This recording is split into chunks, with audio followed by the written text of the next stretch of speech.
Channel of Vadodara.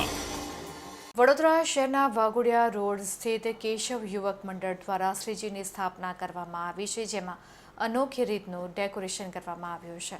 Keshav યુવક મંડળના યુવકોએ આપણી ભારતીય કલા સંસ્કૃતિને ઉજાગર કરતું કાર્ય કર્યું છે, જેમાં તે લોકોએ માટીની શુદ્ધ મૂર્તિ તેમજ જે ઝૂંપડી બનાવી છે તે પણ લીપણ કલાથી બનાવવામાં આવી છે, જે તદ્દન ઇકો ફ્રેન્ડલી છે.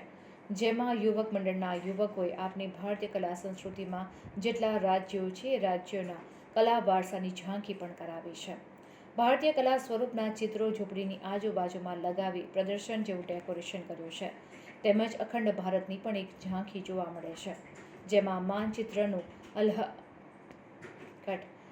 માનચિત્રનું અહલ્યાબાઈનું ચિત્ર પણ પ્રદર્શનમાં મૂક્યું હોવાનું જણાઈ આવે છે, જેથી કરીને આવનાર પેઢીને થોડું આપણા ભારતીય કલા વારસો અને હિન્દુત્વનું જ્ઞાન મળી રહે.